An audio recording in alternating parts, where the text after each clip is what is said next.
This segment of the Bass Kayak and B.A.S.S podcast is supported in part by Douglas Outdoors, serious rods for serious anglers. Go to douglasoutdoors.com and check out their new lineup of Era rods that retail under $100. Norsk Lithium, the lithium battery that you need is just a click away. Go to norsklithium.com and check out some of the lightest lithium batteries in the market with the best warranty in the business.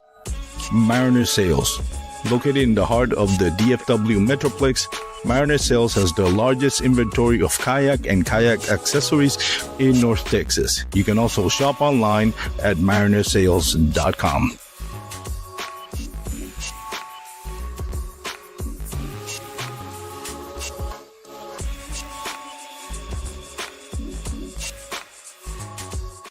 What is going on, everyone? I hope you can all hear me well. We had some technical difficulties. Can you all hear me well? If you're watching, listening, feel free to let me know. The audio was kind of funky. Let me just check it out real quick on my... Yep, looks like you all can hear me well. Anyways, welcome once again to the Real Life on the Bass Kayak and B.A.S.S podcast. For those that follow my podcasting, so I started even before Paddle and Fin. I used to love cracking a beer open at the beginning of my podcast. I don't know why I stopped doing that. But anyways, we're going to have another great show for you today. We got Jason Willis and Rolando Nandin. They both came first and second place on the Texas B.A.S.S Nation at Lake Caddo and Bistineau. They came tied for first place. Goes to the biggest bass as a tiebreaker. They were tied for the biggest bass as well. So then they went to the next their next big fish, and on that one, Jason Willis actually won it. Actually, give me a second here. I have one of my guests just sending me a message right now. He's having trouble getting in. So bear with me here while I resend the link. Anyways, I wanted to start off the show with talking about the Bassmaster Classic and the Expo. The Expo itself, this is the third time I've gone to an Expo, and I've been to ICAST 3 times. And I can tell you right now, the Expo for the Bassmaster Classic was amazing. The venue that they chose, which is the Fort Worth Convention Center, was pretty awesome. Everything was just top quality. It was compared to ICAST, so it was pretty awesome. It was a lot better than the years past when they had it here. In, I think 2021, they had it at the what was the name of that? Hold on, give me 1 second. I gotta send this link to my guest Rolando Nandin, who's having trouble logging in, so I apologize about that because I'm not being able to concentrate. Here we go, just send it. So anyways, now we're back on cooking. So the venue on 2021, if you remember, it was COVID, so they moved the Bassmaster Classic to summer. The attendance was, I think, the second biggest attendance for the weigh-in for the championship in history. It was at the Will Rogers area or memorial, whatever it's called, next to the Dickies Arena. That was the Expo, was the Will Rogers. Dickies Arena was the weigh-in. So it was literally you cross the street and you're from Will Rogers to from the Expo to the weigh-in and vice versa. This year, because the Fort Worth Convention Center was hosting the Expo and the Dickies Arena, which was all the way across town, was hosting the weigh-in, a lot of things have been made about the low attendance in the weigh-in. And I don't think it's because the lack of popularity in the sport. I think it is more because of the logistic. So a lot of people just want to go to the Expo, but it was, a good 20, 30 minutes away, probably a little bit less. If you go to the Expo, you have to pay for parking unless you can find a parking free on the street, which you could not find any, especially on Sunday. So you had to pay like $15, $20 to park. Then if you wanted to go to Dickies Arena, that was another $15-$20 to park over there, unless you took the bus that was going back and forth. So the point that I'm trying to make, logistically, it wasn't like years past where you could just walk from one venue to the other. And I think that contributed to the low attendance in the weigh-in. I didn't go to the weigh-in for that same reason. I think a lot of it has been made. Oh, the sport is dying, blah, blah, blah. The record low attendance. To me, it has to do more than that. The expo was packed. And the expo, again, is, if you've ever been to an ICAST as an outdoor show, I mean, it is probably one of the best expos I've seen, regardless of what we're talking about. So the expo for the Classic was just as good as ICAST. Probably even better. The expo was jam-packed with people. I mean, so to me, that shows that the sport is not dying, that the sport is not losing in popularity. I just think the logistic of it, having it at two different venues so far apart, that cost the attendance, the low attendance for the weigh-in on the championship.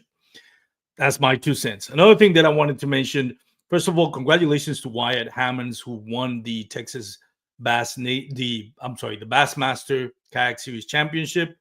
Amazing day. I hope to get Wyatt Hammonds on the podcast pretty soon. And also, I want to jump in and obviously congratulate Easton, I think I'm pronouncing this right, Forthgill, who actually won the Classic. Second youngest to do it in history at 22 years old.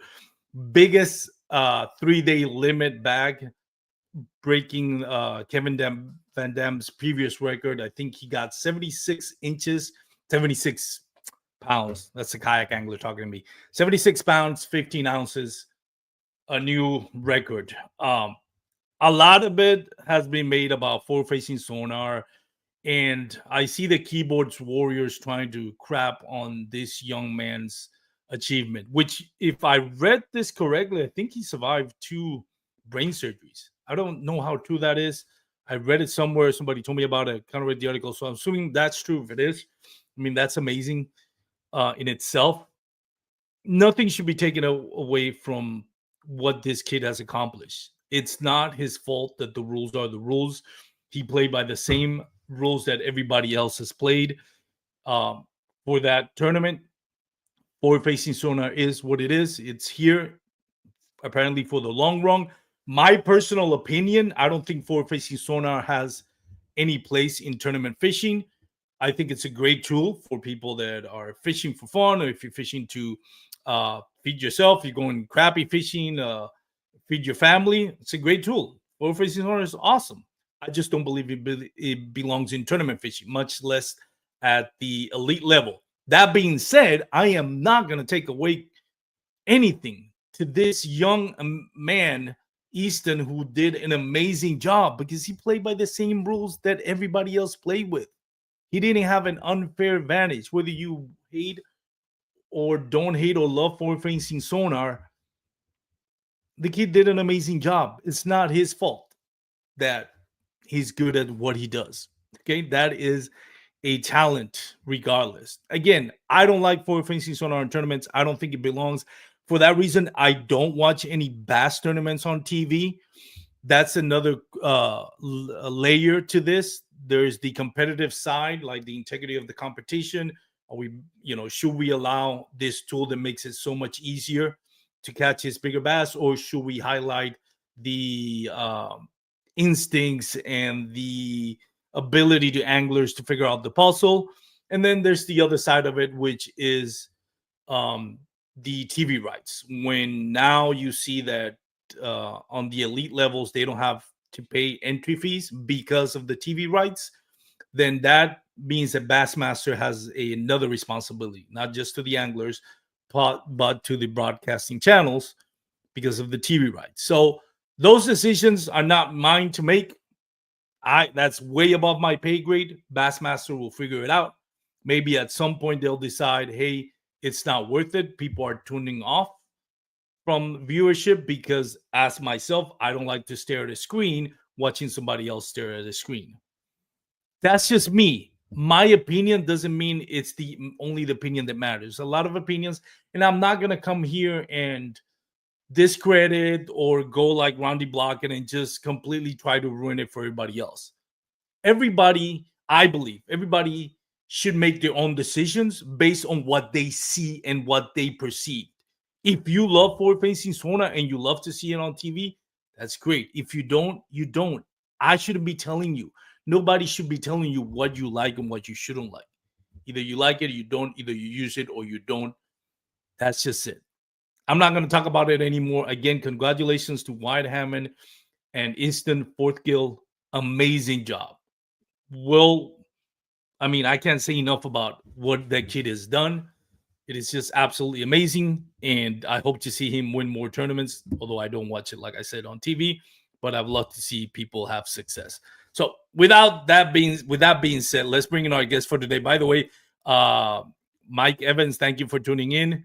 Or no, Mike M. I'm sorry, Mike M. Thank you for tuning in. If you have any questions for our guest for today, please put it in the comment sections. We'll do our best to get them answered. So, with that being said, let's bring in first of all our winner for the Texas Bass Nation at Caddo and Bistineau, Mr. Jason Wills. How you doing, Mr. Wills? Good. I'll make a correction real quick. It's Willis. Willis, I am so sorry. Yeah, it's okay. So I apologize about that. It's all good. Bringing also our second place winner, Rolando Nandin, who is no stranger to having success on Caddo. Both of you, by the way, I should say, have had a good history at tournament fishing in Caddo. So, yeah. Rolando, can you hear us, Rolando? Yes, I can hear you guys. Can you all hear me? Yep. Yeah. So, Rolando, congratulations again on a great tournament. You won by the second biggest bag in your limit, right? You both got tied for big bass on your respective catches and for total, right? So it came down to your second one. Is that correct? Yeah. We pretty much had identical bags, man. So it just really came down to the the second big bass. So what would be the winning bass for that tournament, Jason? Which was your second biggest bass? I think my second one was 21. I think. Mm-hmm. And what was the length of your biggest bass? 22. 22. So you both got a 22-inch. Wow, that's pretty cool. Yep. Yeah, 22. And then Rolando, how does it feel to lose by that much? Like, we don't hardly get to see somebody lose by what's the second biggest bag on your bass on your bag. Were you disappointed?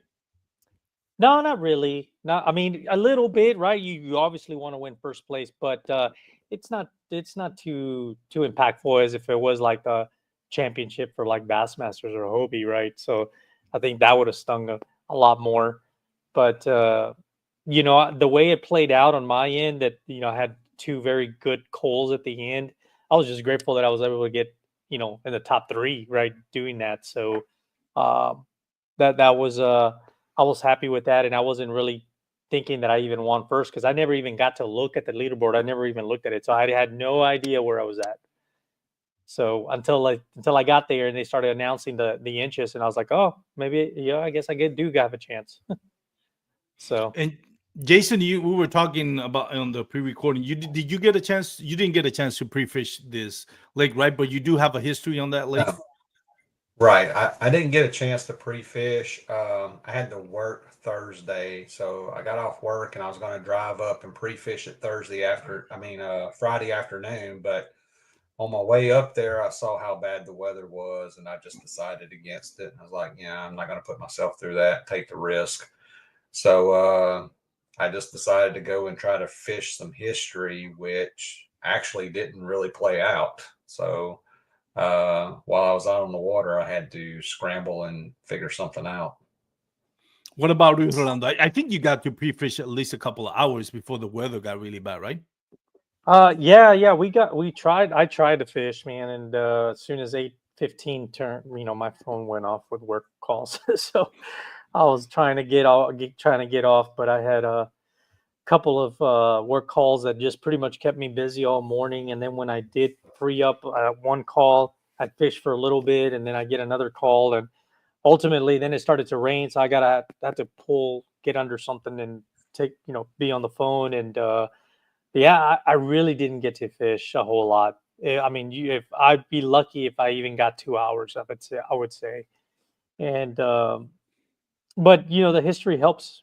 That lake, there's some prime areas that are just historically very good. And luckily, Dan, who I was driving up there with, had a really good practice, and I didn't want to take away from his practice. So I was like, man, we can just come back out of this ramp, and I'll figure it out. And so I kind of give him his space, and I went to an area where I was like, hey, you know what? I've historically done good in that area, so I just kind of went that way and caught fish, but I wasn't going all that well until finally I kind of figured out a little something and started getting some bigger fish to get on the board there. So sounds like you both had to make adjustments to be able to get the first and second place on this. Jason, let's start with you. What would you well, first of all, and again, like I told you in the pre-recorded, Jason, you can be as, I know for anglers, you don't like to share the juice too much, so you can be as vague or as detailed as you want. But generally, when we're talking about fishing, were you fishing in the areas of fishing? Were you fishing on the Caddo or Bistineau? Because you have the option of either one. I was on the Caddo. Caddo. Were you on the Louisiana side or the Texas side, if you don't mind me asking? Louisiana. All right, cool. And were you like mid-lake or north or south in general? Don't have to be specific cove, right? But kind of on the north. Cool. And then one thing that I noticed for me on pre-fishing is like I found some big fish deep into coves, but didn't found them again on tournament day. And from what I hear, a lot of the anglers caught the big fish. And Christine Fisher, I was just watching her video yesterday on her breakdown on the tournament, and it seemed like she was more fishing like main lake, not deep into coves. For you, Jason, were you targeting like deep into coves, or were you more off into the main lake? I was off more in the main lake. And what were the adjustments that you felt you had to make? Was it more location or a bait selection? No, I stuck with one bait. I've had a history out there. I throw a Texas rig Senko. It's a very specific color that is hard to get, and which I'm not going to elaborate on. There's only 3 people that know that color, and if it gets out, I know one of those 3 told it. So it's a hard color to get. So I've had all my success on Caddo has come off that color, and I've tried other colors to duplicate it, and it just doesn't work. But and it doesn't matter what the cloud cover, the water clarity is. Those bass just love that color on Caddo, and so to me, the situation was trying to find out exactly where the bass were staged up at. And once I figured that out, and I didn't figure it out until I caught the 22-inch, and then literally the very next cast, I caught the 21-inch. I was like, okay, I got it figured out now. When Once that happens, lucky and 2 is a pattern. Exactly. So, for me, I was fishing out on the main lake, but the fish were set up on the outside edge trees. That's what they were on. I would go out and try to fish the inner trees. I would try to go fish a way out of, an isolated tree that was out by itself. And I could catch fish that way, but they were just little small dinks, and they weren't giving me any upgrades or anything. But when I would find that outside edge, the trees that were on the outside edge of other trees, that was the ticket. What was the water clarity like, if you don't mind me asking? It was pretty clear where I was at. I was with all the rain that we had, it was pretty clear. I was surprised at how clear it was. And I actually thought to myself, I was like, well, maybe I might need to make a bait color change, but I was like, I just couldn't make myself do it because I know that color, and I just decided I'm gonna live and die with this color today, one way or the other. And live you did, from what it looks like. Mhm. What did you start it off, and what was the where did you start it off fishing that you just realized, hey, I need to make a change? As far as not exactly spot, but just were you fishing, in I don't know, deep into coves, or I think you touched on it already, but if you want to elaborate Yeah. on that. I actually started off the morning throwing a chatterbait, and I even tried a frog. I wasn't having any success with those. I started off where I had history before, um, and just nothing was happening. So I decided, okay, I'm going to abandon this, and I'm going to start just covering some water, and I was going to use my confidence bait. So I picked up that Cinco and I started throwing it to as many places as I could where I thought there might be a fish. Um, I caught my first fish was 11 inches or 11 and a half. And so I unhooked it and basically got my bait ready to cast again and threw him back as far as I could away from the boat, and made a second cast to the same tree and hooked one probably about 18 inches on the very next cast. Got it right to the boat, reached for my net, and it came off. And at that point, I kind of like, okay, I think I'm putting something together here. But that was probably around 9:30. So at that point, I don't think I had a fish up until that point. It was around that time. And then I started to move out a little bit further and get on the edge, the trees that were on the edge a little bit more, because that tree was kind of on the edge as well, but not quite as much. And then shortly thereafter, I picked up 15 and a quarter and a 16 and a quarter. I was like, okay, I think I'm putting a pattern together. So it sounds like when you're talking about you caught an 11-inch and then released it way back. Were you thinking maybe this is male and I thought it was female guarding a nest, yep, and this is the male guarding? yep, Yeah, that's pretty yep. interesting. Most of your fish, do you think came off of or at least the ones that made your limit? Do you think they were spawning bass? I know the big bass was. The other ones, I'm not quite sure. They could have been post spawn. Um, and I was looking at the wind current too. The wind was kind of blowing out the southeast, and at some point it had switched directly. It was blowing directly out of the east, and the current was coming by these cypress trees as well. And on the 11 and a half inch fish that I caught, as I'm reeling him in, he's just spitting shad up everywhere. I had to take and flick shad out my boat.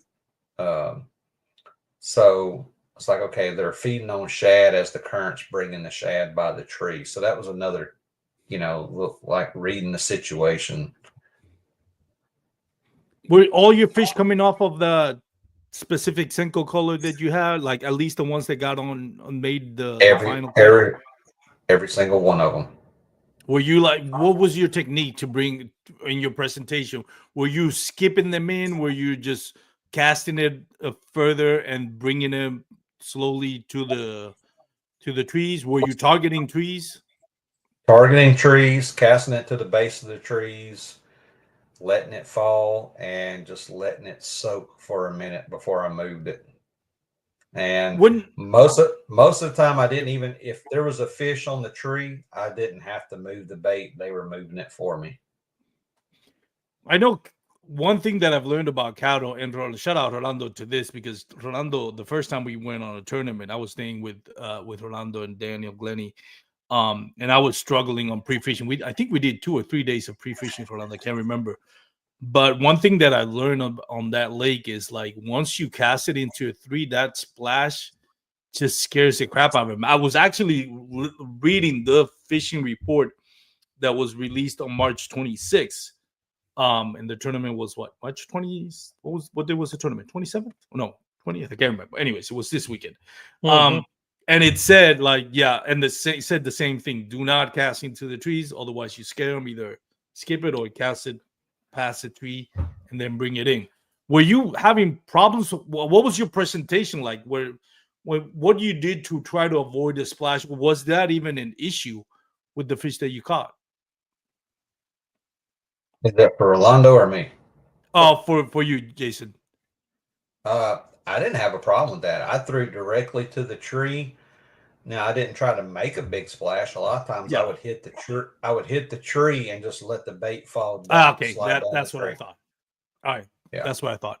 What about you, Rolando? Yeah, I mean, I think towards the end of the day, there was using more of the Senko, and I was skipping it up there, so it Yeah. was just like real subtle. I don't think I was making a big splash, and then if I was using the chatterbait or the jerkbait, I was casting past the tree, so that never even played a role into the splash piece. Yeah, I'll tell you that I don't think, if I can recall, I don't think I've ever caught a chatterbait fish if I threw right at the tree. Yeah. I always feel like it's always been past it, but I could be wrong. I mean, who knows? I think a lot of the times it plays into like what the weather's doing, right? Um, like if it's really windy, you might get away with it, and it might not be an issue. But if it's super calm, I do think it spooks them.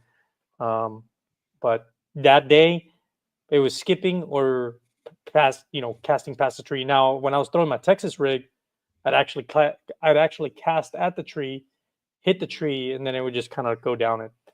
So occasionally I was casting past it, but sometimes because I wasn't pegging my weight, I didn't like to do that too often because sometimes I would catch those roots, and then I had to really try to get free it up.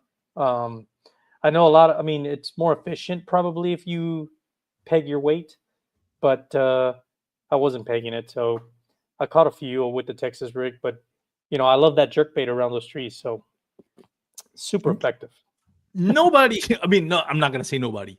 Very few people that I know of uses a jerkbait on cattle as much as you do.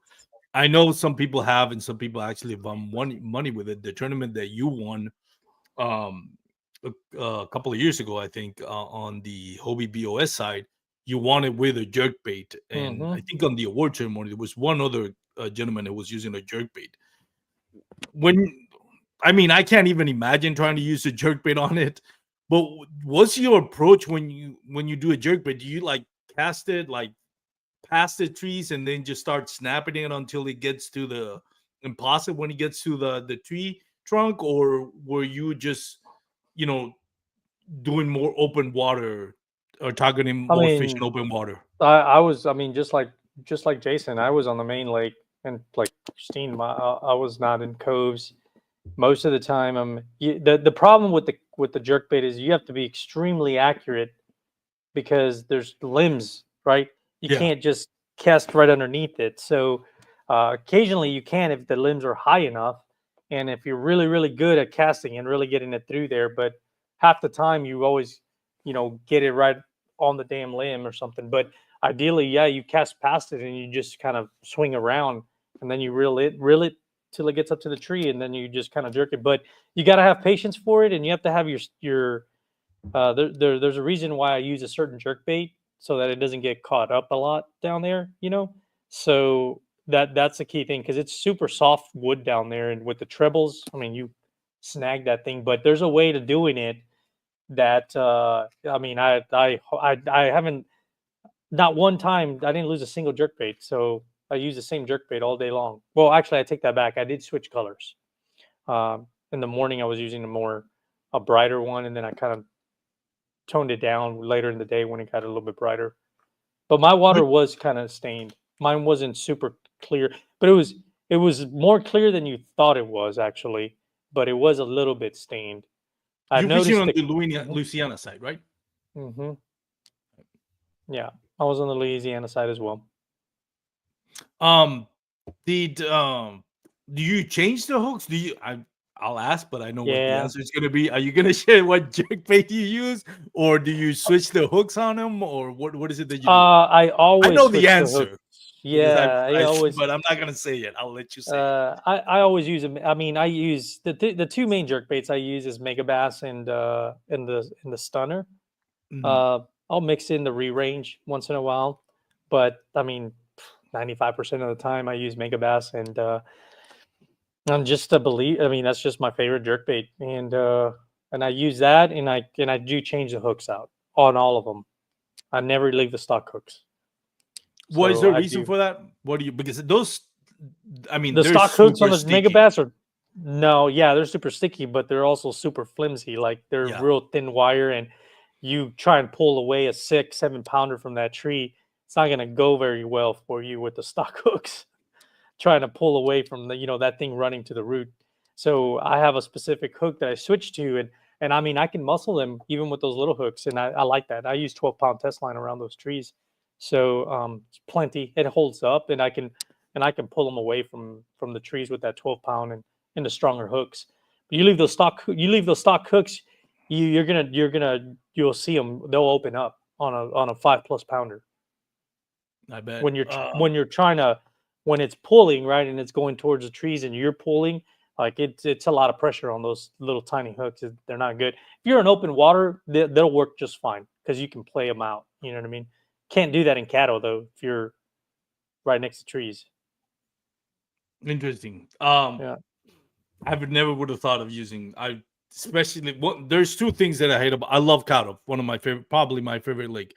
Two things I hate about it: pickerel and Spanish moss. I swear to God, you can use. They should make line fishing out of Spanish moss. Those things do not break. I'm like, what is this made of? For those who don't know what Spanish moss is, be thankful because Oh yeah, there was a it couple of is times crazy. I threw my jerkbait in that, and it's like, yeah. That moss is just not like, and whether it's like dying, where it's so like brittle and Nope. it just That sucker is like it does it'll hold not. on It to gets everything. worse. And then pickerel's the other one. It's like how many times you think you got like the big bass of the tournament and it ends up being a 2-foot pickerel. They're super Yeah. aggressive. They're always going to hit a moving bait too. Yeah. Oh yeah. Yes. Yeah. They're very predictable. It's funny. One of the things that happened to me in the tournament, I was throwing a Zoom frog on a spin, which I've done before, and I have videos on my reels on my Instagram where I like to throw a Zoom frog on a single hook spinning setup, and I've done great with it. And on this tournament, I mean, it's so predictable. Once they hit it over and over, it doesn't matter how many times you throw into the spot, they'll hit it, but they just won't.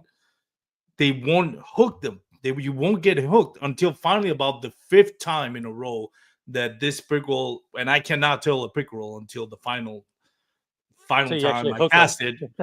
it. It's in the same spot and they're gonna hit it exactly the same way. It's like they hit it, they go back to their spot. I finally realized it was a pickerel because the appendages were just clean cut off. Like, yeah, that's a pickerel. Like a bass Yeah, is that's not sharp, just gonna clean cut off the legs on any type of bait. But it is crazy. I know, and I hate grabbing it because they're so soft. Yes, It's like you feel like slimy. your fingers are gonna sink into them. So what's other baits were working for you? Did all your top 5 fish came on a jerk bait, or do you use something else? No. My big fish actually, I think I think in the when I was at the award ceremony, I think I said the big fish came on the chatterbait. I had it backwards. The big fish came off my Senko and black and blue Senko, just skipping it. And then my second biggest fish came on chatterbait. That came. My big fish came in the morning. It was like 10 something. But I had it. I was saving it in my live well. in turning egg, when you say, for those Yeah. that are not familiar with the tournament, we don't have a live well. Don't say that. That'll cause trouble.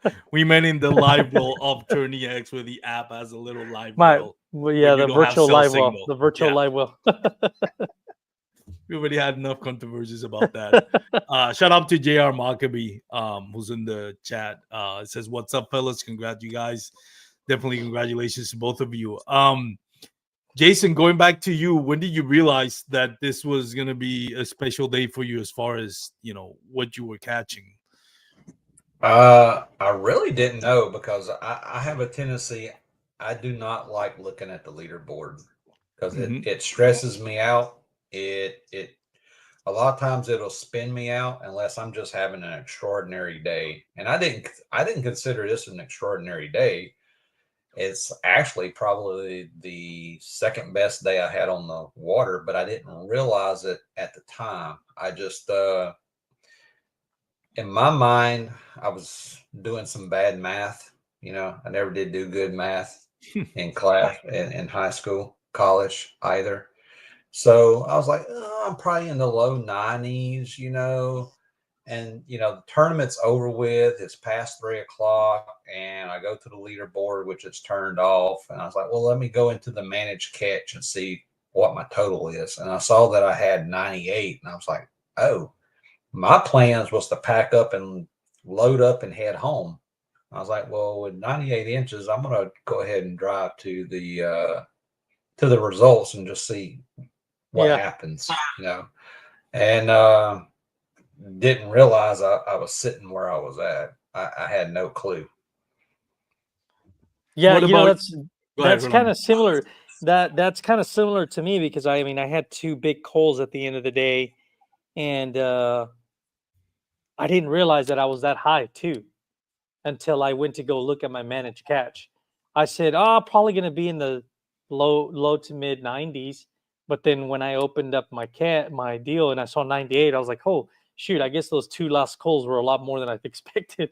And so same thing happened to me. I was like that was and I don't know if you saw my fish deal, but I literally called the fish to 2:59 because my watch, I wear a watch, so you can see the time when I take the pictures of my fish. So you can see it on my watch, so you can see where I clipped that one of the 19-inch fish that I submitted was like at 2:59, and I remember catching it right on. And I just that's what I like about I muscled him in with that one. I caught it at jerkbait. No, that's the big one. I think that one shows 10:22. But it was like a 19. Yeah, I was actually sitting at the table. Like I came to awards and I fixed my plate and I was like, hey, do y'all mind if I sit here? And Rolando was sitting at the table and they're like, oh no, go ahead and sit down. And I heard him say that like in the last few minutes, he caught like a 22 or something. And I was like, oh, wow, I caught it. My big fish is a 22. And so I think the 20-incher is the one that's, let's see. I'm trying to look. Oh, there it is. Can you zoom in? Can you zoom in? I don't think, but I can see it. I don't know if the people watching can see it, but yeah, it's 2:59. So wow, that is literally that is one skinny bass. That is post spawn. Yeah, sure. Some of those fish were post spawn, no doubt. Yeah. Yeah. Like if you look at my 21-incher, I think my 21-incher was post spawn as well. That is a big fish, yeah. 21-incher. This is your 22 inches. So 21-incher was the one we can't see it, just so you know. Oh, you can't see it? No. I'm not sharing the screen? Nope. I was able to see Rolando's. Yeah. Oh. But I can't see what you're showing now. I can't see what you're showing now either. My bad. Let's see. So that was your biggest fish, 22 inches. And it's it's funny that the one that actually won it for you was your second biggest fish because of the tiebreaker.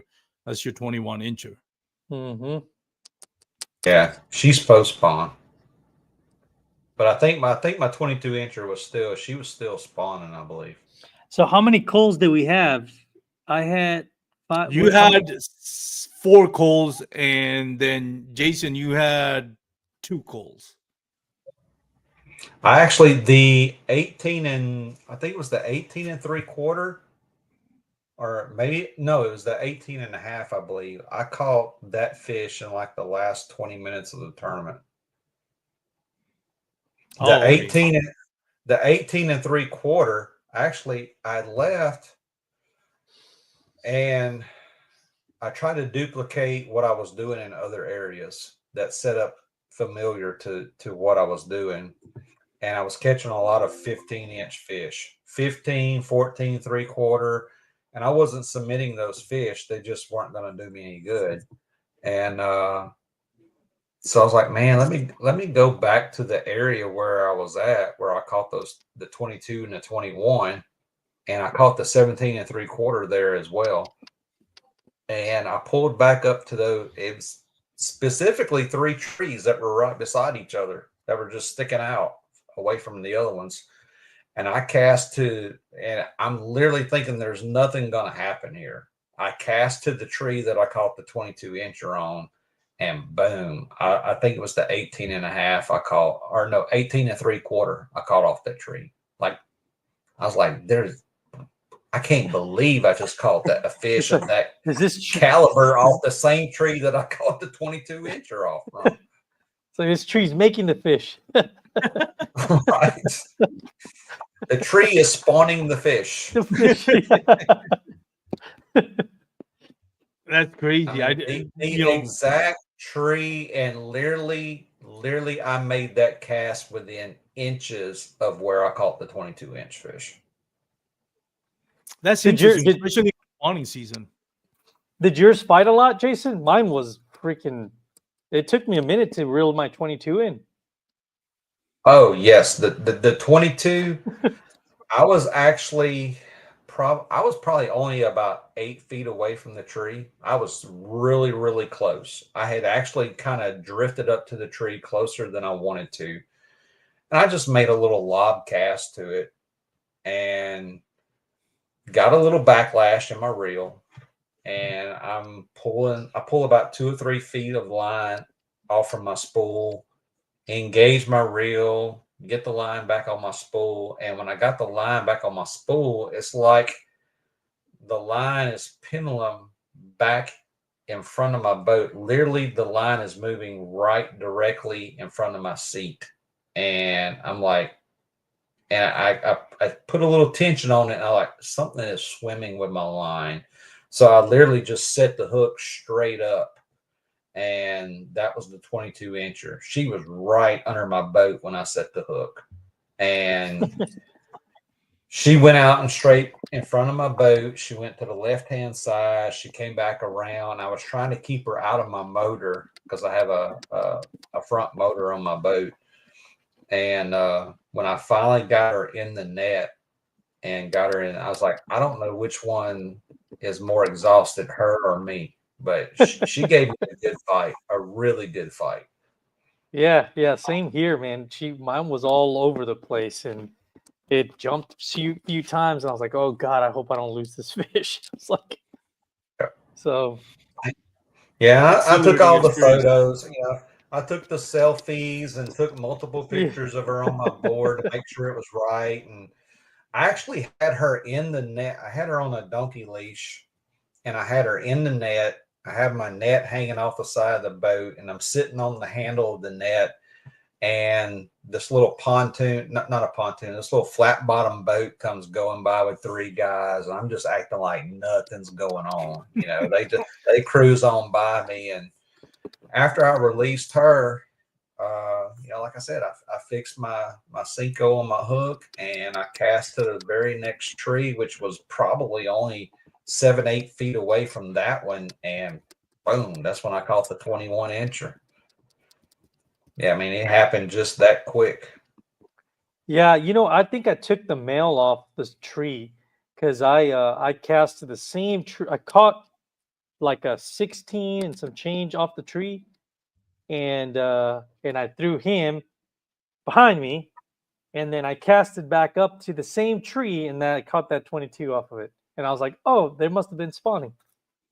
Yep. There was definitely some fish spawning on trees. There's no doubt about that. Yeah. And I would love to have Rolando's casting ability. I don't. I would love to throw a jerkbait out there, but if I tried to throw a jerkbait, I would be up in the limbs all the time. I would be doing more unhooking of trees than unhooking. That fish right there came off my jerkbait at OH Ivy. That's my PB, and I love throwing a jerkbait, but I'm not even going to attempt it out at Caddo. I'm just not. So hats off for him doing that at Caddo. Yeah. Yeah, no, it's a powerful. I mean, it's nice because you can get fish to react to it very quick and keep moving. I tried doing that early on, and it was just slowing me down. Like it was too too time consuming.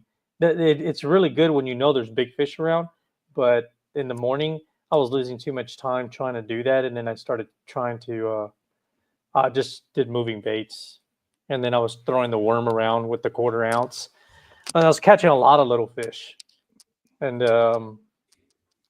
then I finally moved out, to a little bit. I don't know. I want to say that the 22 was in like 2.5 to 3 feet of water, but I did catch bigger fish later in the day in those 4.5 to 5 foot.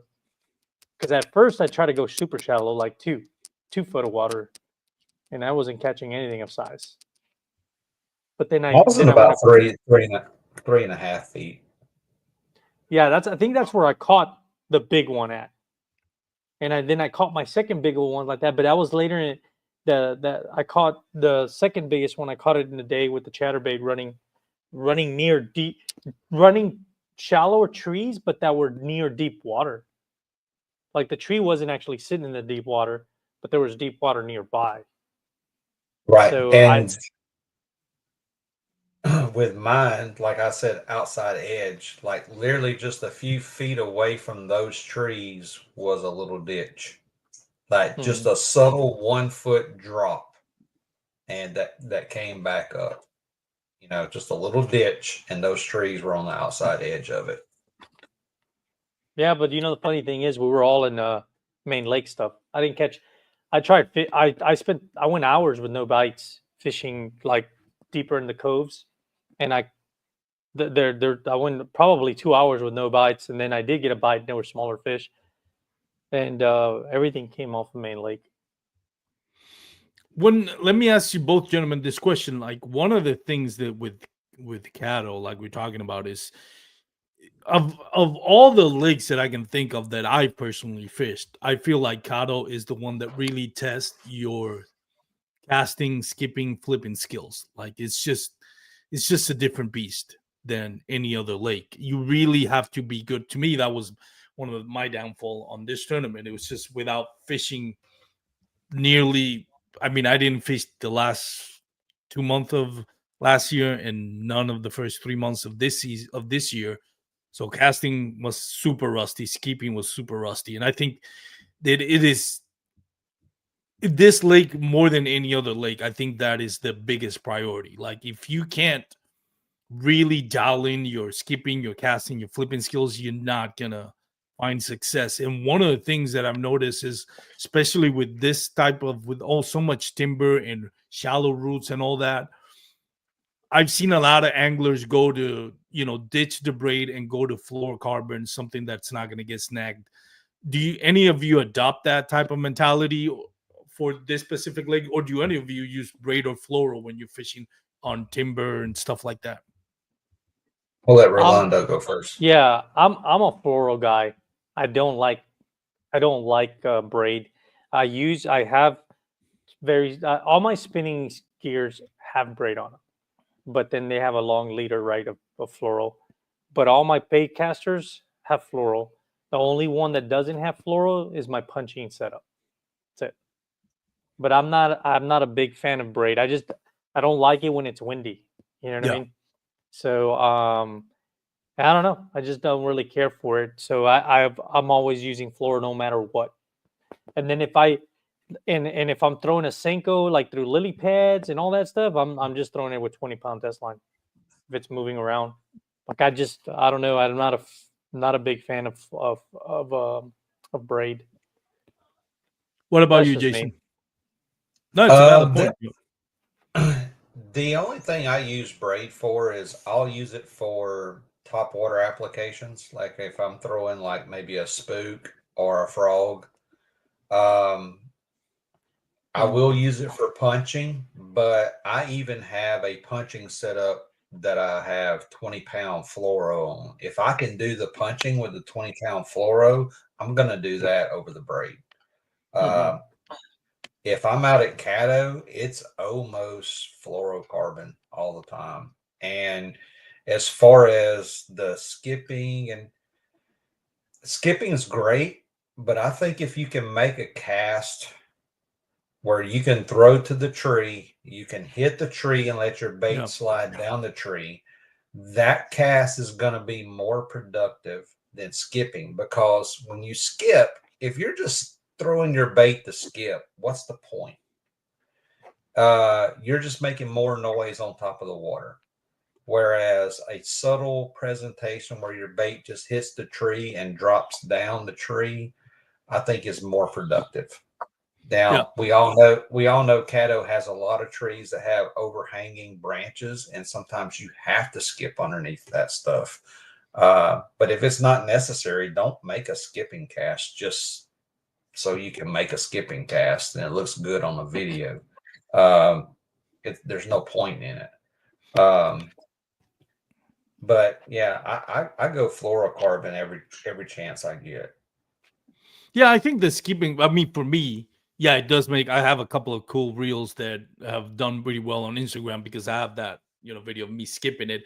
But I never do it just to like, hey, show off skipping, more as like we and Rolando were talking about the first time I ever fished a tournament in Canada. I remember calling Rolando on a Thursday.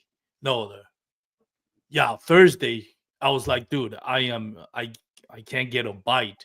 And Rolando was telling me you can't just this, especially in Caddo, I think more than any other legs, it's like you can't just cast to the base of the tree. Like he says, you either hit the tree and let it fall down, and that's where you really cannot use braid because it'll get caught up. And that's the reason why I asked the question. Once you hit the tree, if you have braid, forget about it. Nothing's good gonna come out of it. And the reason for that is braid is just gonna grab onto any little notch on that bark. Or skip it. I think it says because once you cast it and it hits that splash, it's just gonna it lands right on top of it. I think that's what scares them. Whereas skipping, it kind of feels from what I've seen and what I've read and heard other people say about it. The reason for the skipping, that skipping action feels like a fish. If you ever thrown like a chatterbait or any bait style like swim bait or any vibrating, you'll see that little shaft just jump up and start like swimming out and jumping on the water. So that skipping action is similar in the sense that it's not going to make that splash, but it's going to make that sound that bass relate to as bait fish fleeing and it'll act as a trigger. It's like, oh, I see, I hear or feel a fish trying to escape, a bait fish trying to escape. Let me attack it. Again, it's depends who you ask, I guess. Yeah. One thing I heard Rolando say earlier: when I fish Caddo, I always peg my weight, always, because I don't want to get hung up in the roots. Anytime I'm fishing around timber of any sort, whether that's brush piles, stumps, cypress trees, I'm pegging my weight. Yeah, it's a lot more efficient, that's for sure. Yeah, because you get stuck a lot. Yep. Was there any reason why you didn't peg the weights on this one, Rolando? Like, were you in strategy involved in it? No, honestly, I left last minute. I didn't even have time to rig up when I left home. So when I got on the water, I forgot to peg it and I was being lazy and I was throwing it around. So I was catching fish here and there, but I was getting a little bit stuck. And I usually have like, oh gosh, what do you call those ones that you slip the weight and you can just clip it and it pegs it? Oh yeah, I have a few of those. As opposed to, and sometimes I carry those, but I couldn't find them. And I didn't want to cut the line, so I was just casting it with that. And I would just shake it and get it out of there. So I mean, it just depends. As long as you know the difference, right? Because sometimes people feel a weight and they just want to set the hook, and then that's it, you lost it, right? So I was just kind of shaking it through there, and then I didn't feel like I was losing too much time, but absolutely, you want to get in and out of that stuff easier, peg the weight. It's a lot easier. So yeah. But with the skipping thing, I'll tell you where the skipping thing works a lot. Really effective for me is in rivers. I don't know what it is, but I feel like if I'm skipping between the front of your boat and whatever target you're casting to, if there's no fish at the end of that target, but there's a fish between your target and your boat, Mhm. it grabs the attention because I've literally in shallow water when I've skipped, I've seen a fish wake between my target and my boat, like follow my bait to the destination. So like I noticed that sometimes that could help versus me casting because then you're not grabbing anything any attention of any fish between your boat and the target. But I mean, I don't know. Sometimes it works, sometimes it doesn't. But I've literally seen fish sometime when I skip, like go right from like if it was sitting in front of my boat and I just didn't realize it, and it's it's chasing my bait to my target. So I've seen that before. So it is kind of, but I think I've seen that more in river systems than I do like in a lake. In the river system, I always skip. Like I make it a habit. There's so much disturbance. There's already current in river systems that they're looking for any kind of little movement. That's you know Yeah, what I mean. makes So makes complete sense. yeah, Yeah. but in the lake, you don't really have that much. So it can spook them in the lake. I think. That's an interesting point. Yeah. Hmm. It's crazy how much we underrate how much bass can see above the waterline. Like I don't know. There was a reel that went viral. It was like 3 or 4 years ago. Of this kid on a kayak. It was just fun fishing. It wasn't like a tournament angler or anything like that that I know of. And he was casting. I think it was a chatterbait, and midair, about a foot before the chatterbait hits the water, a bass went airborne and caught his chatterbait airborne. I've I don't I mean that was 4 or 5 years ago. I don't think I can find that. But it's like we forget how much those bass can see above water. If you ever go down bank fishing on a creek, at your local pond or creek near your house, bass will see you way before you can see them. And it's we forget about that. I think it's like bass can really see long way. Yeah, I mean, more than we think they can see. yeah. Yeah, That's why I and shoot. Uh-huh. Sorry, they Jason. Go ahead. they no they say that you can't reel a lure fast enough on a higher speed reel to get it away from a bass if they Yeah. really want it. Hmm. So but it's how much do they want it that day? So Yeah. Yeah. Especially when they're spawning, right? Like they're not gonna really chase away. I've seen the other day I went creek fishing and I brought the gilly, and I'm not sponsored by what's the company that makes the gillies? Berkeley. Berkeley. I'm not Berkeley. sponsored by Berkeley, but in creeks there's always at least in my side of town there's always bass and bluegill. That's and sunfish, right? So when you see those bass spawning and a bluegill comes nearby, that's the only time that I see a bass literally just go full torpedo on and chase that. Not necessarily because it's trying to feed on it, just that's the main predator for their prey on their eggs, right? Because that's pretty much the only other fish on those creeks other than bass.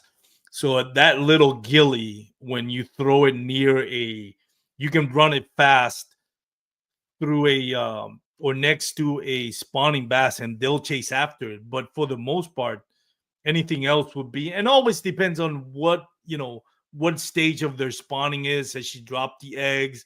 Is it a male guarding the fray? That's always different Hmm. stages, different baits. But you throw you try to swim anything else, it probably is not gonna go after it as much if it notices it's something similar to a bluegill. At least that's what I've noticed.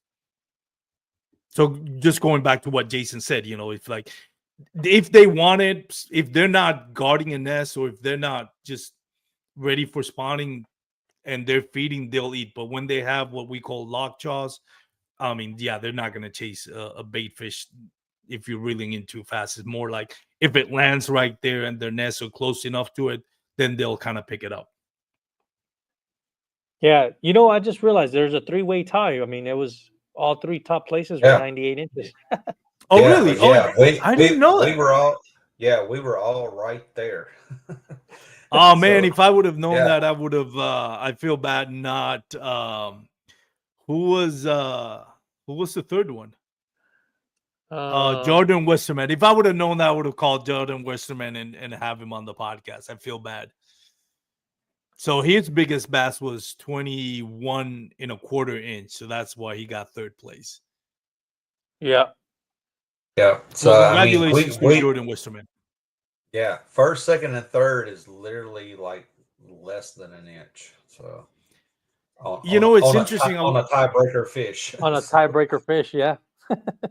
It's interesting because I was talking to where we're staying in the cabin, not sharing information, just but talking to somebody who was out there fun fishing, and he was asking me about the tournament and asking me about the lake.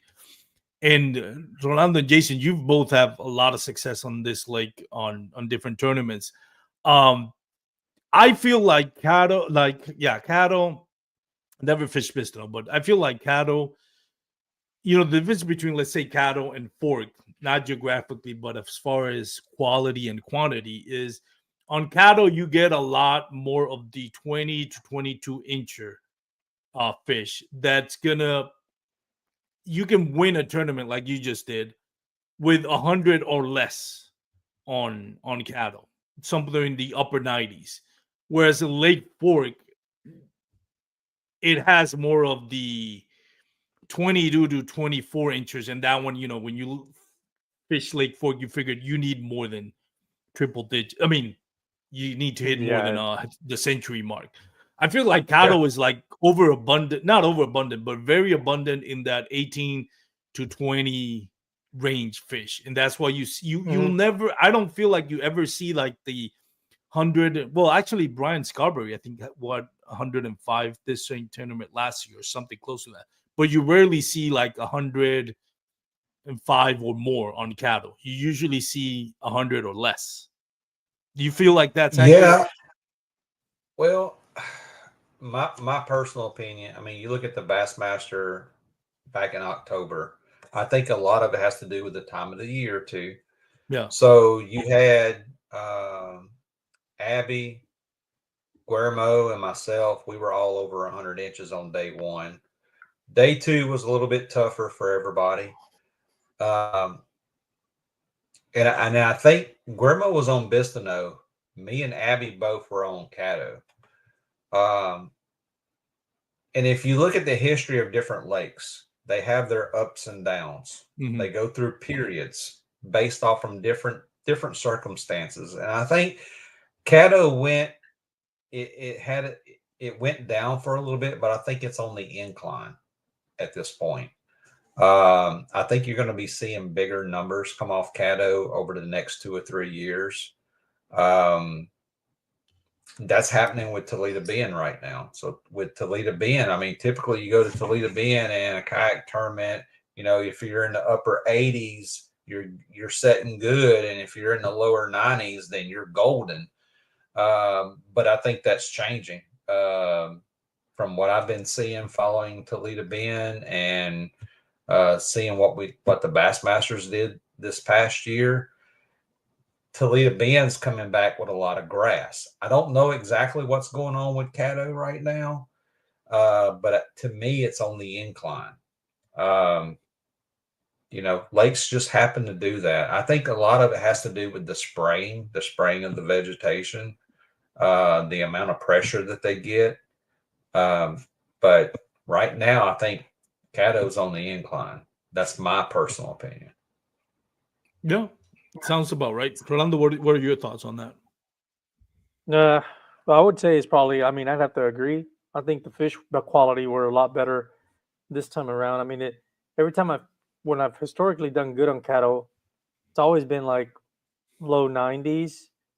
And then maybe occasionally that second day would be a little bit better. But yeah, I would probably say that it's probably getting a little bit better. I mean, there was a lot of 90s in this one. Yeah. Weren't there? Yeah, I think so. I think the top. Wow, yeah. 10. Wow, the top 15 had 90 plus. Yeah, so I would. Wow, that's I'd a lot. say, I didn't realize that. Yeah. That's pretty and good. even if you go back and you look at the Bassmaster event back in October, and you just take out the people that were on Bistineau and look at the ones that were on Caddo and look at the numbers there, I think you're going to see an increase. You're going to see a lot of guys that were in the 90s. Yeah. Interesting. I wonder. Hopefully it does. I mean, I love that lake, man. It's a lot of fun to fish. Oh yeah, I love that lake. I want to see a tournament on that lake every year. Yeah, I think so too. I remember the first time make a tournament on that lake every year. I remember when I fished it for that first tournament. We were staying at the same place, Rolando, and I got my limit, and I had 70 plus inches. I think it was something like 70, mid 70s, and I was sitting on 125, something like that, out of 200. I'm like, this is nuts. I'm 79 inches, and I'm not even close to cracking the top 100. And I was so frustrated, although happy that I caught my 5 fish, that I was telling Rolando, I'm just gonna go home. And you were convinced me. You're like, even if you have no shot of getting in the money, there's gonna be a tournament on Caddo every single year, either at the national or at the local trails. Fish it as much as you can, because there's gonna be, and true enough, since that time, there's been that was the Hobie B.A.S.S tournament that actually you won, Rolando. And yes, I mean, there's at least 2 tournaments a year over there in Caddo. I gotta ask you, Rolando, and I mean, I'm not upset at it by no means, but I know this is kind of controversial for whatever reason. I don't agree with the whole controversy about it, but forward facing sonar, I know when you won at Hobie B.A.S.S a few years ago, we were talking about what you were able to use forward facing sonar in 2 feet of water. Were you using forward facing sonar on this one? Did that play a role on this tournament? It played a role to catch my 2 last fish. So it did play a role. It did not play a role so much with the I couldn't see that 22. I was at that time I was running and just kind of casting at trees that were lined up right on the outside by boat lane. So I was just running and gunning, because earlier in the day I was slowing down too much. So I wasn't actually using the live scope when I caught the chatterbait fish, and I caught the 22, and I caught a 16, I think, which was probably the male. No, but at the end of the day, when I was going through there fishing, and then I got a bite, then I put my scope down to look to see. I was like, if there's more fish around, and yes, I could see there was more fish around, and I was able to catch that next fish that I needed, because I caught one without it, throwing it in there, and then I looked down on my watch. I was like, man, I only got like 5 minutes left. I was like, let me see if there's another fish around here, and sure enough, there was. It was a tree that was stacked, and I ended up enticing another fish to bite. So, absolutely did contribute to it. But I do think that Caddo is one of those that you don't need it. Yeah, you really don't. You can win that tournament. You can win Caddo without it. Shoot, I might have had a bigger limit in the day. You know what I'm saying? Had I not had it and covered more trees, because all it did was slow me down earlier in the day. And the minute I started to cover more water and I got to see more trees, I just ran into more fish, as opposed to trying to make everything I saw bite. I mean, there's a debate for it all the time. I tell people it's like it's a double-edged sword. Like, it opened the door to bigger fish, but I mean, people talk about how great Milliken is with the look. I mean, he's not winning every tournament in Bassmasters. The traditional fishing still plays a huge role. Yeah. You still have to be good at knowing where to look for fish, and you still have to be good at instincts for things. Can someone obviously come in and fish and win it without any skills if they're really good at it? Absolutely, yes, it can happen. But I'm telling you, he's not gonna go 12 months to winning every tournament. He's gonna have a ton of up and downs, and all it is like, if you're just good at fishing in general, and then you learn that and you combine it, you're just going to be more consistent. But you kind of do have to know it now, because now everybody has it.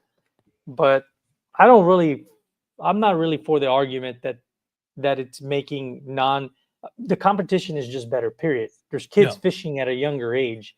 They're doing it at college. They weren't doing college fishing when I was going to college. I wish they would have. Maybe they were, but it wasn't pronounced. There wasn't a lot of people. Kids are just better at fishing nowadays. And the learning curve is way smaller, right? Now you can figure out YouTube, you'll learn. Yeah, you can learn it much, much faster. That's what you're seeing. Not that live scope is making you catch more fish, but it is to a certain extent. But I can tell you that it's getting harder and harder to catch on them. It's not as easy. You and I had this conversation a few years ago where you mentioned, like, when you got live scope, there wasn't that many videos on YouTube showing you how to use it. So you had to learn by trial and error. And I think, if you correct me if I'm wrong, you're telling me, like, as far as the results in tournaments, you went through like a 2-year period where it was costing you more than it was helping you, because you hadn't dialed in, and there was no YouTube videos to teach you, which they are now. Yeah, no, I mean, when I first got it, it was great. It felt like you thought you were going to catch a lot of fish, but you weren't covering enough water. You were just chasing everything that was in sight. And then at the time, you didn't even know if it was a bass. I mean, I will tell you, on the tournament level of things, everybody that's fishing tournament level stuff, that's doing it for a long time, they're good at fishing. Yeah. And so that the thing is that you can win tournaments without it, absolutely. But yeah, you kind of need it nowadays, because you got to get good at it, because you're gonna have to learn how to supplement that kicker fish. That tool does let you access bigger fish. Absolutely, it does.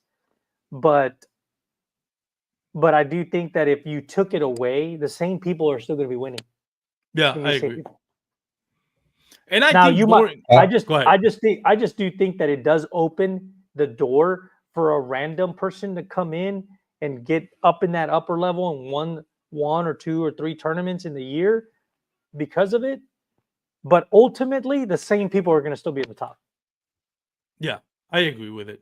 Jason, before I put a bow on that, I want you to get your thoughts on that. Okay, so I have forward-facing sonar. I got it last year, and I was fortunate enough. I went to Bussy Break. I don't know if everybody knows about that location, but that's kind of like Louisiana's little OH Ivy. And I had just put it on my boat, got out there, and was fishing. Wasn't even using it. Hadn't even turned it on. Didn't even know how to use it. And I had a guy come by me and was like, "Hey, I love that kayak. I love the way you got it set up. That's pretty cool." And it's like, "I see you got Garmin on your boat and blah, blah, blah, blah." And he's like, "You need to follow my YouTube channel." And I'm thinking to myself, great, another YouTuber, Okay. Yeah. All right. Yeah. What's your YouTube channel? And he's like, Garmin Guru. I was like, oh, I already follow you, dude. And he's like, I was like, I haven't even used this. And this guy, I mean, Randy Carpenter, top-notch guy, man. I'm going to give him a shout out. This dude put his fishing pole down, trolling motored over to me, got next to my kayak, helped me go through my settings, and basically gave me like a 1-hour tutorial out there on the water, like how to set it up, what to look for. And he's showing me how he's going through all this timber and stuff, catching fish. And I tried it for a little while I was out there on the water with him, but then I reverted back to my old school ways and turned it off and just went to throwing a worm and caught a 910, which was 24 3/4, and a 22.75, which was 8.75 on a worm while he was out there on the water with me. But when I went to Caddo this weekend, I didn't even turn it on. I had my sonar turned on right when we launched. I got to the trees. I was looking at the sonar, and I only looked at it to see what my water temperature was. And once I got what the average water temperature was, I cut all my sonar off. I only used my mapping. So and I've used live sonar before, Panoptics, and I've caught some fish off from it. And the benefit to it is it's helped me locate fish. It has not helped me make fish bite. It's helped me locate them. There's times that I've located fish and they just will not bite. They just they are locked jawed. No matter what you could throw in front of them, they are just not going to bite, and you have to move on. And a lot of times that's detrimental because you don't know when to move on. You could have moved on and caught a fish that was willing to bite. Whereas now you're sitting on this fish. Oh, it looks like a great fish on live sonar, and I want to really catch this fish really bad. Well, now I've wasted an hour. Whereas I could have already maybe boated 2 or 3 fish somewhere else that could have helped me fill my limit, you know? So there's pros and cons to it. Yeah. I'm willing to do whatever the bass industry is willing to do. Yes, I have it. If they banned it tomorrow, I would be perfectly fine with that. I would strip it off my boat and I would keep kayak fishing and fishing tournaments. If they improve it and make it better, hey, let's rock and roll with it. I'm either way. Yeah, I agree.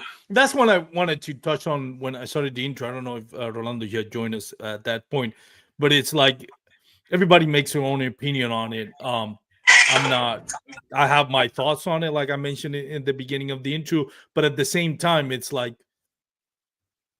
I'm not gonna let my opinion affect my enjoyment, because at the end of the day, if you're gonna be mad at a kid winning the Bassmaster Classic, so mad that you're gonna go on a rant on social media, like, what are you fishing for? The whole thing that we do is fishing is to get away from our problems and just enjoy nature and have fun, whether you do it forward facing sonar or not. I think it's I find it interesting people go on those soapboxes on social media and just insult or put down what other people have accomplished. So it's more about the person writing that essay on social media than the actual angler who they've never met in person and probably can't hold a candle to them when it comes to a tournament with or without facing sonar. I always think, we were having this discussion on the table, and I think it was with, oh gosh, I'm trying to remember that gentleman's name. Was it Jared that was on our table? Do you remember everybody on our table, Jason? There was a guy yeah, I remember. I don't remember his name. Is it Gerard or Jared? I'm horrible with Gerald names. Smith. You talking about Gerald? Gerald, maybe it was Gerald. Heavy guy with the beard and the glasses. Yeah, long curly hair. I think so. Well, he mentioned he was talking about it. And he's like, man, I don't understand why people get mad because, if you're hunting and you're using a rifle and a scope and a feeder. Right. Yeah. Right. I remember that. I remember that comment. Yeah. If I was like, that's a great analogy. Feeder, a camera, whatever. I don't want to hear anything. Yes, yeah. Exactly. I was like, you wanna go hunt, then you know what? No deer stand, no damn scope, iron sights only, and no feeder. Yep. Hey, no feeder. Hey, and to let you know, I'm not a hypocrite about it. I bow hunt with no stand, not even a blind. Yeah. Whatever I can find in nature, that's gonna be my blind, and that's it. So I'm true to both sides of it. I know. It's just, it's funny. It's just like, I mean, yeah, it's a new technology, and everybody's got different opinions about it. Like I said, my kayak is going to float either way, whether they allow it or whether they ban it. Yeah. I'm going to still be out there doing what I'm doing. Amen to that. It's here. We're here to enjoy it, and to have fun with it. And if what some tournament organization or some YouTuber does is taking the joy away from what you're doing, then I don't understand what you're doing it for. Then, and I have never, I've had forward facing sonar for literally 1 year now, and I have never used it on Caddo. I have a 6, 3 first places, and a second place. I've never used forward-facing sonar on Caddo. So it's I forgot to. Well, we'll wait an hour and 20 minutes. So I'm not gonna go into it. But one of the things that I wanted to cover is like, Rolando, you kind of represent Texas. Jason, you represent Louisiana. You live in Louisiana, right? yes, yeah. So you're both kind of like the king of cattle for the respective states. Like Rolando, I don't know any other kayak angler that has had in Texas has had more success on cattle than you.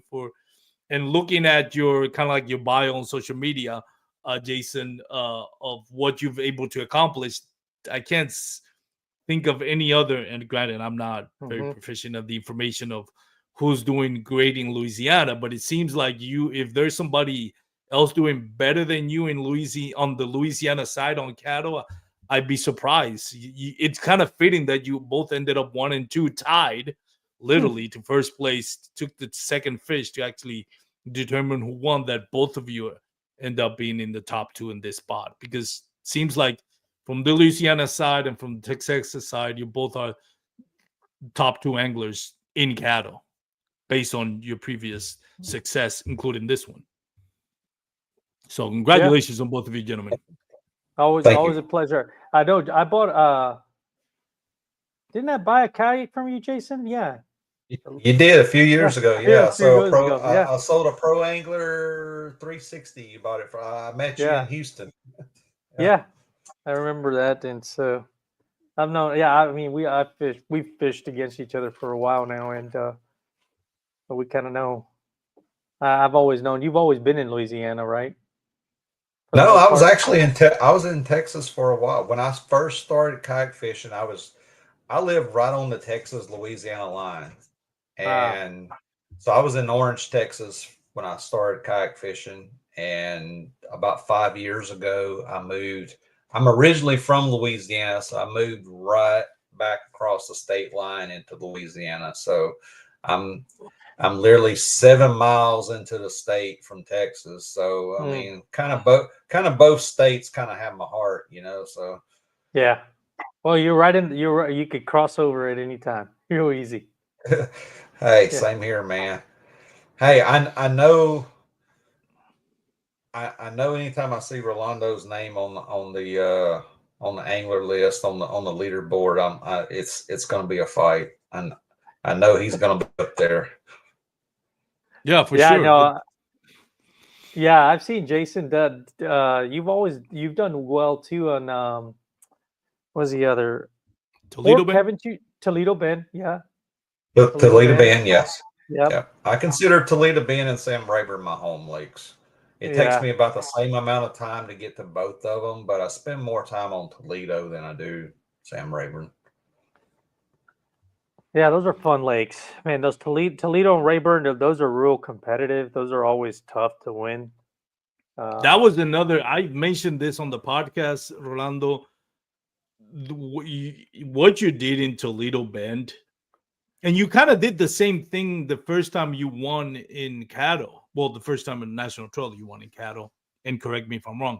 But that move that you got the biggest bass on day 1, overnight you were already looking at the weather changes, and I think it was a cold front coming through the next day.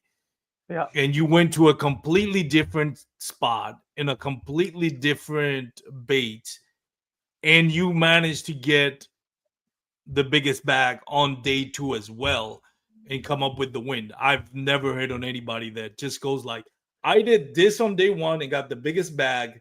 Today or tomorrow I'm going to do the not completely opposite, but a completely different area, completely different baits, and come up with the biggest bag. Like, that to me is still amazing. How do you, the confidence that you have to completely abandon what did better than anybody else on day 1 to do something different on day 2, to me, that's still the clutchest thing I've ever seen. It's crazy. Yeah, I'm glad it worked out. But I had a lot of people coming to my area on that day 1, and I knew there was going to be more people showing up to that spot. So I was like, I'm not going to have the same success day 2 here. and I had practice at the other end of the lake, and the weather just planned out perfect because I was like, "Ooh, there's a lot of docks over there, and I can definitely fish the docks." It was going to be sunny, but yeah, it works out. I'm glad. Honestly, like I look for I love when I get to fish tournaments when there's going to be drastic wind or weather because it levels the playing field with the locals, right? Because it makes Yeah. it tough to figure out things. That's actually what happened in that tournament. It's not that I'm like the best fisherman there because I definitely wasn't. It just that weather really kind of knocked out certain areas, and it knocked out some big players out of their spots. So I was able to capitalize on just making sure that I stay consistent both days to make that work. But I love fishing when it's messed up weather because I feel like that's the best equalizer. And you can figure it out, and then you can really put kind of like it really takes advantage out of some of the local people that are really fishing those lakes a lot. You know what I mean? Because it just changes the pattern too much. Yeah. I think they on the when you won Caddo for the Hobie B.A.S.S, similar situation. Yep. But that Yep. was more of a necessity, right? You were like, I think you were 6 or somewhere 7.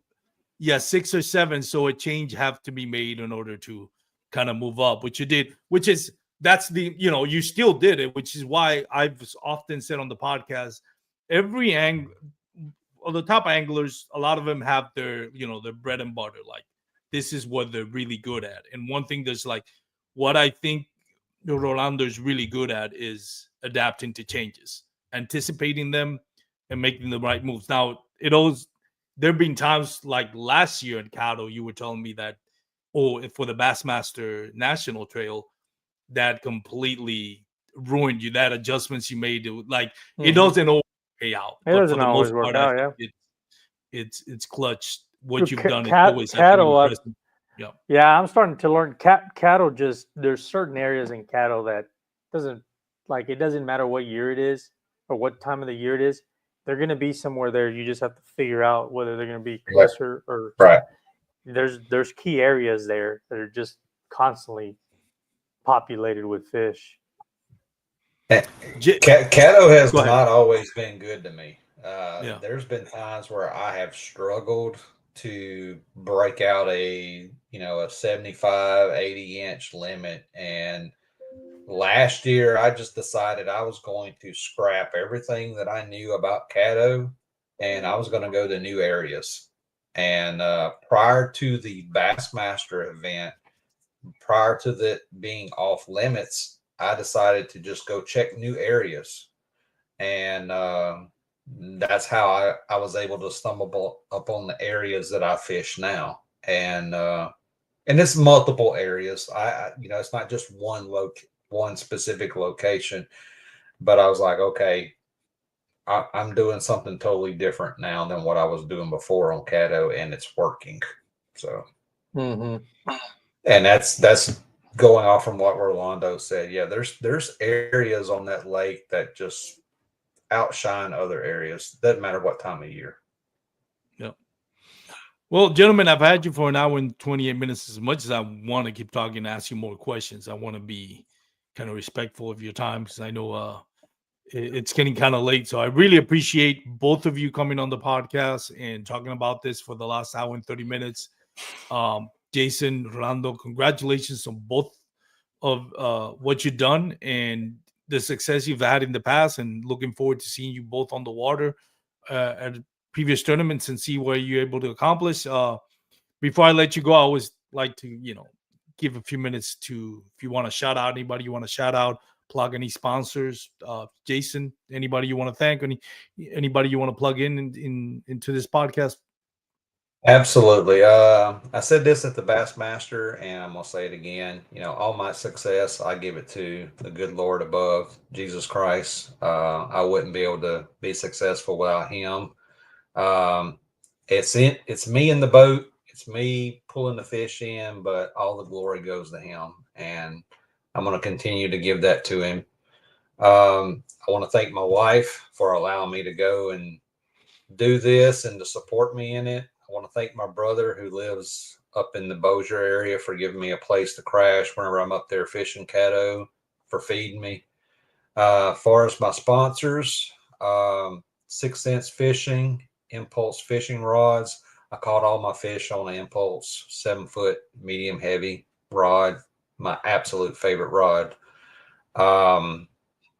Talon Fishing Unlimited.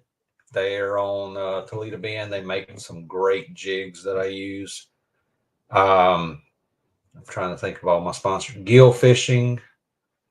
God, there's so many. When you go to thinking about them, you can't think of all of them. Dakota Lithium. Stormy, Craig, thank you, man, for all the batteries. I mean, he powers everything I have on my boat. Absolutely love it. Dakota Lithium's the absolute best in batteries. Can't thank him enough for what he does for me. Yeah, and just, all the guys back at the fire department that support me. Carlos Fire I Department. got to mention that. Thank you for the service you do to your community, Jason. Oh, thank you. Yeah, so that's about all I got. Rolando? Waterland sunglasses. Yeah, Waterland Co. Yeah. All right. No, I ain't got a long list of sponsors, man, but I definitely thank the wife there for watching the kiddos and let me do all the fishing. That's a lot of responsibility back at home with the 2 girls, and I don't have that many sponsors. I get all my stuff from one little shop over at San Antonio, which is Outdoor Alphas. He hooks me up with rods. He hooks me up with the baits. He gets the baits that I need in. I get my discount straight through him. I don't get any I don't have any direct sponsors right now. I don't fish enough anymore like I used to, so it's kind of hard for me to do direct sponsorship and really, support anybody that I can really do. But I definitely support the shop there in San Antonio. Batteries, I used to be with Z-Pro. Z-Pro, I think, is going away for doing the consumer, so I'm not exactly sure what they're doing. I don't think they sell direct to consumer anymore, so I'll be looking probably Dakota Lithium or someone eventually to support, to move forward when I have to do the replacement of batteries, because, I just hear a lot of good stuff about, batteries, but we'll see. I'm going to maybe put a list of things together and to see who I can pick up some sponsors moving forward, to see if I can just balance work and my recreational stuff. There you go.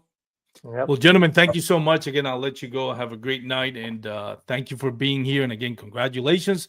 For those that are watching or listening, remember, you can follow us on social media, Bass, Kayak, and Beers, YouTube, Facebook, Instagram. You can check out our episodes every Thursday night. We have a live show, 7:30 p.m. Central. And also, we do have the Advanced Kayak Angler, which airs Tuesdays or Wednesday. That is hosted by Kurt Smith, where he talks to other anglers, giving tips, techniques, and tricks to help you catch more fish. So again, thank you for supporting us. Have a great day. If you're going to be on the water, please wear your PFDs. Have a great night, everyone. Peace See you, out. Jason. Bye, Armando. Bye-bye. Good seeing you.